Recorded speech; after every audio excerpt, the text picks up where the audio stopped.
Hey peeps, we are back. We are talking Love After Lockup, Life After Lockup, Season 3, Episode 46. Before we get into the video, please do me the honors of subscribing to my channel, hitting the notification bell so you can always be notified when I post new content, hitting the thumbs up because that does wonders for my channel, and share. Thanks. So this episode starts off with Marcelino and Brittany.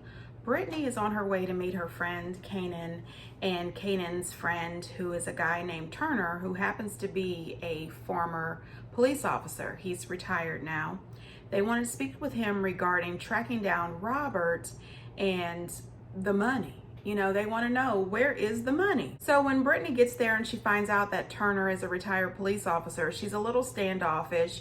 She doesn't like speaking to the cops, which is understandable. You know, she's had a history with the police. And also she feels as if she is snitching. No, ma'am, you are not snitching, you are reporting. I'm sorry, this is a report.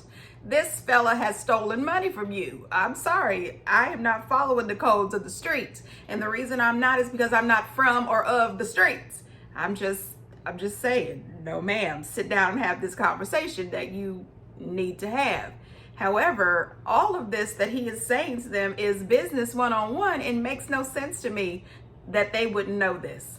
So they explain the situation to Turner. They let him know that they've invested money into Robert's business. Now, at the beginning in the first episode, didn't it seem as if they had formed a partnership and created a business together? It turns out that they all got together. Brittany and Marcelino invested $8,000 as a couple. And we're hearing that the other people invested either $10,000 or $20,000 into this business, and that Robert explained to them that they need to have all of this money in one account so that when they rented the facility for their rehab, the people who own the facility would know that they had enough money to pay the rent. And Turner asked them a valuable, normal business one-on-one question. He asked them, Get the facility. Where's the contract? You didn't do a contract with this individual when you invested that much money into a business? No. They looked at him as if out of nowhere he just started speaking Russian. And I said, well, do you? And they let him know that no, they don't. Why? Letting him Because kind he's of be not the a front felon. man. He's not a felon. He's worked for the government. He's worked at the Pentagon. How much do you really know about Robert? You see some, Pentagon ID? Did he show you government ID? No. You're just taking this man's word for it. You know, I can tell you, I worked at the Pentagon, too. This really shocks me. It really shocks me. For these ladies both to be ex-felons and to have spent as much time in jail as they have spent, you would think that they would be a little more savvy. You know, they know the streets. You know, most people who have gone to jail, they've picked up a few things while in jail. They have found out a few things while out on the street. I don't understand why you would not realize that there needed to be some sort of contract, some sort of paperwork, at least something to cover your own butts. Not that we're just going to hoard together $80,000 to give Robert. No. You didn't even know him, clearly. So he tells them everything that they should have known already. Number one, you should have had a contract. Number two, you need to go down to the police department and report the crime. He stolen money from you.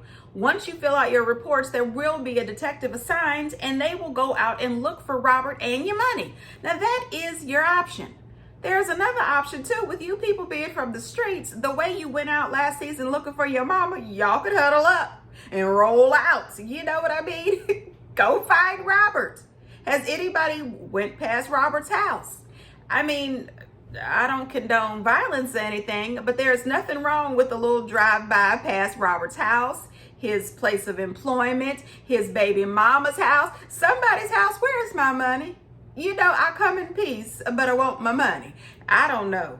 Anyway, Brittany lets Kanan know that she hasn't told Marcelino, but she's going to tell him because she wants him to be able to trust her.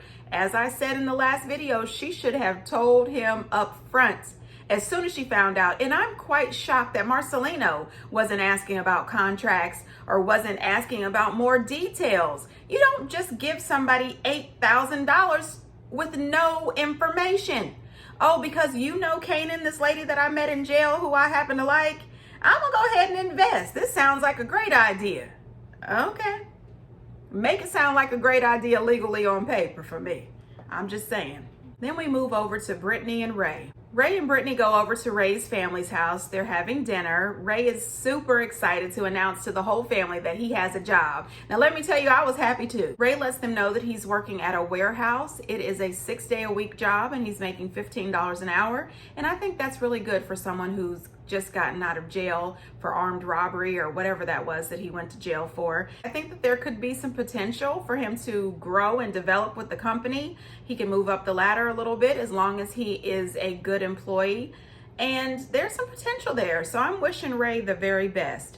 Ray did say that he feels extremely lucky to have Brittany. Getting out of prison and not being able to contribute to anything, he really appreciates how much she loves him, supports him, takes care of him. She makes him feel special. And he thinks that she is one of the most loving people that he's ever met. And he's very grateful and thankful for her. And I hope that he remembers that down the line, because I have a feeling that they are not going to make it. There's going to be a woman working at the warehouse, I have a feeling. And remember, she was here for you when nobody else was. Remember that, Ray. On that restitution? You know what? In my opinion, yes. You the wife, you married him, you supporting him so far, everything is good. Yeah, take on that full role. Like, I don't want my checks being garnished for something I didn't do. Hey, it's a package deal. You said you want him, so that shouldn't even matter. Honey, listen, the devil is a lie. The devil is a lie. You know what? I have no idea who this dude is. I think it's his uncle, a bye buddy, okay? The entire family, are you crazy?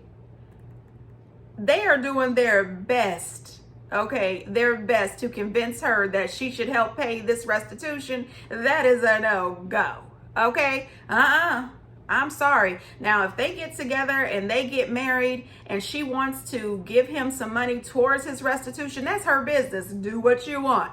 But the fact that they think that she should just be willing to go ahead and fork over the $143,000, this woman is working 2 jobs, no. No. And I don't care how they compare it to him marrying her and, you know, taking care of her child. That was his decision. She decided that she didn't want to pay his restitution. Okay? She said no. And I'm right there with her. I wouldn't pay his restitution. I wasn't out robbing pharmacies. No. And she says it. She says, I don't feel that I should have to pay for his life choices. That is a no. My mom probably don't think he's good enough, but he's my son. I know he's a great guy. I mean, all these expectations, she can be with somebody worse. Even though he's been in prison, she can still be with somebody that hasn't been in prison, but that's worse than him. Now, you know, his mom is extremely defensive, and I don't blame her. That's her son, that's her baby. She loves him, and she knows that he's good. You know, she knows his heart. And no mom is going to sit back and let somebody judge her baby. That's just not what we do. However, she needs to sit back. Just sit back and relax for a second and think about it. What if the shoe was on the other foot and Brittany was your daughter and you didn't know Ray and you knew your daughter was college educated, she was working 2 jobs, she's living a good life, she's buying what she needs. You want her to find somebody that matches. And at this time, Ray doesn't match. So it's not that Ray is a bad person, because I don't think he is. As a matter of fact, I don't think to the core that any of these people are. I just think that people go through things. People have ups and downs. People use drugs and alcohol, and then people recover. They move on, they grow, they learn, they change. Just because somebody was on drugs or alcoholics, or just because they went to jail, does not mean that they're a bad person. It just means that they went through something. And now they have to come out of it. And the problem is when they were in the midst of that drug addiction or that alcoholic battle or whatever it was, they burned a lot of bridges. So when they come back, it's really hard for them to get people to see them for who they really are, to give them a second chance. I think everybody deserves a second chance. But you have to prove yourself to people, and that part is hard. And his mom needs to just relax. I think that if Ray continues on the path that he's on, working and loving and being respectful to Brittany, her mom will come around. But if Ray goes backwards, then her mom is absolutely not. Absolutely not. So even though I respect his mom's opinion, calm down, relax a little, put yourself in Brittany's mom's shoes. John and Christiana, oh my gosh, you already know. I like Christiana, John not so much. So when it opens up with them, you can see that Christiana is not in a good place. She is crying while talking to production. She is reflecting on her time with John, and she is upset still because she doesn't know for sure if John had any kind of sex with her sister, and she's thinking that it's more than just the flirting. He lied to her about the flirting. What else is he lying to her about? And you know what? Personally, if that was me, I would feel the same way a little bit. If you would lie to me when I asked you point blank, has my sister been flirting with you, or have you been flirting with my sister? And you look me in my eye and tell me no as you smoking on that vape, I wish he'd put that thing down. It's as if it's super glued to his hand, you know? I certainly hate it. Anyway, and then I find out later that that's a lie, not just from my mom, but my sister backed it up. Yeah, I'm gonna have a hard time dealing with you from then on because I wouldn't trust you not a tiny bit. John is upset as well. He says the last few weeks has been hell and torture. He says that the biggest mistake he ever made was flirting with Tara and definitely not telling Christiana about it. But he's realized that he loves Christiana so much and he's so sorry for hurting her. Then we get a visit from his daughter, Sarah, who is off to college. And it's so weird. She's off to college. She's living in the dorm now. And John seems to be pretty excited that she's gone. And John was a little bit rude to her when she came. She asked him how Christiana was doing, and he explains to her everything that's going on in their relationship and that he had flirted with Tara. And he's really sorry that he did that because he realizes that all he wants is Christiana. Well, Sarah starts to give him a little advice, and he says he doesn't want any advice from his 18-year-old daughter. Now, here, John, listen, buddy. You need to listen to your daughter because at this point, she makes way more sense than you. Put down the vape. Put down the vape and listen to your daughter. So Sarah tells him, you want to be with Christiana, but you still flirted with her sister. And flirting is one step away from cheating. Now listen, it depends on who you speak to. Because to me, if you are doing the kind of flirting that John was doing with Tara, you are cheating. You are cheating. That is a no-go for me. I don't play that. Anyway, she tells him that they haven't been married long enough to have all these issues and that he didn't date her very long before he married her. She asked him, how long did you date her? He said a year. She said, well, most of that year she was in jail. So you two both really don't know each other. And this doesn't look good.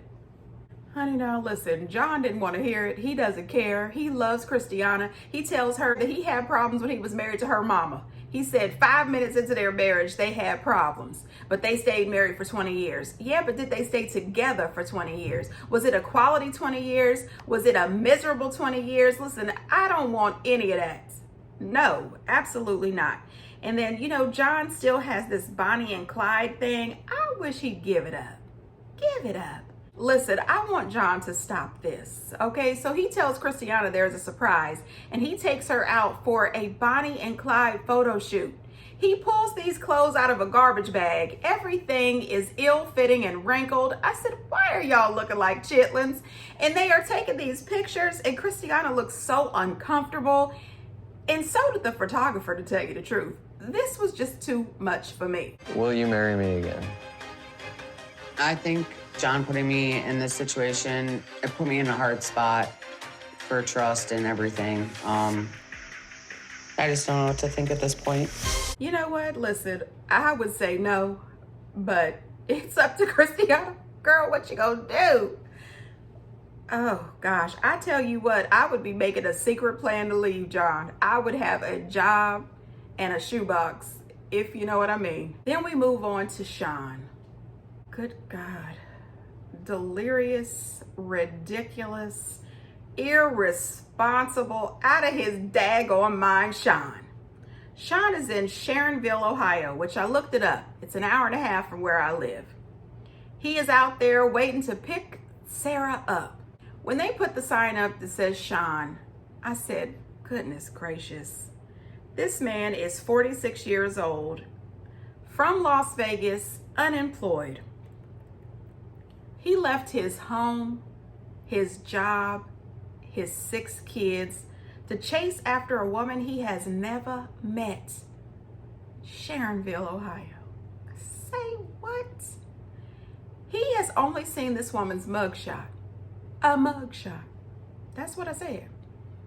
I said, well, does she not get mail? Does she not get video calls? Does she not have email, social media? Nothing? There was no way you could find a real picture of this lady. This is crazy. He is absolutely nervous going to meet her. You know, he doesn't know what to think. He doesn't know what she looks like. Will she be attracted to him? He has no clue. No clue. He says that she tells him, bring her a drink that's got alcohol in it because she's got anxiety. So he gets a smoothie and puts some vodka in it. I said, is that a good idea? And what is that going to taste like? Anyway, he's outside the prison waiting for her to come out, hoping that she comes out, number one. Number two, hoping that he can recognize her when she does get out. And he keeps on mentioning how she's a tiny person. She's 4'11" and 100 pounds. I like small women. And it was a little gross for me, but Shawn is a little gross for me. He lets us know that the plan is to pick her up from jail and then go have the sex. He's going to either bring her back to the hotel or they're going to stop in a cornfield or do it in the car. I said, oh, how romantic. Yuck. That is a no. So Sarah has no clue about Destiny. She has no clue how old Shawn really is. And she has no clue that he has 6 kids. And I'm absolutely positive that there is a ton of things about her that Shawn doesn't know. And later in the show, they allude to a secret. I said, I knew it. I knew it. So it turns out that both Shawn and Sarah were extremely happy to see each other. They were both extremely nervous, but she says that she fell in love with Shawn 100% just talking to him over the phone. Now, on the outset, she looks a lot calmer. She looks a lot healthier, and she seems to be a little bit more rational on the front end. I said, well, that's a little bit different than Destiny. It also seems that she hasn't asked for as much stuff as Destiny, but I don't really trust this girl. She says that she's attracted to Shawn, and she thinks he's really sweet. I was sentenced to 6 years in prison for involuntary manslaughter. I sold someone as well as helped them use heroin. They overdosed as a result. Now, honey, listen. No, ma'am. No, ma'am. Oh, wow. That's a big one for me. I've only watched one season of Life After Lockup, and I don't know if anybody has been in there for manslaughter or murder or anything like that, but that really broke my heart. I just couldn't imagine. She says that she's going to be a productive member of society and she's going to, you know, change her life, and I hope so, because whoever that person was, that's somebody's son, somebody's daughter. And I just hate it. I hate it. You know, she gets this call from her mom and she doesn't want to put it on speakerphone because she knows her mom is about to drop some sort of bomb. And she says that she's been hiding something from Shawn and it's time for her to tell him the truth. Now, here are my guesses, peeps. 1, she's married. That's one of my guesses. 2, she has children that are living with her mom. Or 3, she has somebody else. There's some kind of situation where she's juggling 2 dudes. That's my guesses. One of the 3. Shoot, it could be 4, married and with children. Who knows? But you know what, Shawn, this is what you get. This is what you get. You bring this to yourself. Poppy and Amber. So we find out that Amber has been out of jail for a full 2 years now. She is still working. She's clean. She's sober. She has a new place. She's living with her friend Queen, the lady that Puppy was working for last season. She hasn't talked to Puppy in a while, and she goes over to her mom's house, Kathy, and Kathy says that she hasn't seen Puppy in 2 weeks. We remember that Kathy was sick. She's been going to the hospital for treatments. I believe it's dialysis, but she didn't say, so I'm not sure. And she says that she told Puppy that she was headed off to one of her appointments and she hasn't seen Puppy in 2 weeks. The woman is breaking down. She's scared, she's nervous, she doesn't know where her daughter is. Both her and Amber have been texting and calling Puppy and they're getting no answers. So I was really sad to see that she would let her sick mom go through this. There is no way if my mom was sick that I wouldn't be there for her. But I don't know what state Puppy is in. Puppy could absolutely be strung out somewhere. You just don't know. So I don't think a clean, sober Puppy would leave her mom like this. Her mom does talk to Amber a little bit, letting her know that Puppy was extremely upset about their relationship because she was really interested in Amber and Amber was not as interested in Puppy. Kathy even admits that she was ticked off at Amber too for pretty much breaking her daughter's heart. But here's the thing, you can't make anybody love you. No matter how much you love them, you want them, you can't make them love you back. It just doesn't work like that. But I also think that Amber led Puppy on a little bit, and she shouldn't have. She should have been clear with Puppy right off the bat. Her mom does give her an address that she says she believes Puppy may be. So Amber says that she's going to go over there because she wants to find Puppy. She wants to know that she's okay, not just for herself, but for her mom as well. Amber is smart when she says she's a little nervous about just rolling up on somebody's house. You can't do that these days. No, ma'am. You don't know what'll happen to you. She explains that to Queen, and Queen says, no, ma'am. I bet we won't. We are not rolled up on somebody's house. We are on parole for the next 20 years, and we don't know what we could be walking into. So Queen looks up the address, and she says, well, there's no broken windows, boarded up doors. It looks like a really nice neighborhood. We could drive by. So they sit out in front of this house for a little while, you know, talking. They talk a little bit about Sammy. She says that she went out on a date with Sammy and he got her a nice card. And Queen says, well, that's great. A few brownie points for Sammy, but I still don't trust him. And you know what, Queen? I don't either. And Queen seems to be the only one talking sense in this group. Anyway, she decides that she's going to go in. She goes and knocks on the door and their segment ends. So I guess we'll find out next episode what happens. My thing is, I'm wishing the best for all of these couples. Do I think they're all going to work out? Absolutely not. Not a one of them.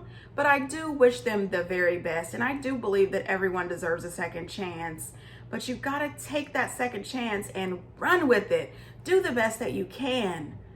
That's all. Anyway, you guys, until next time, bye.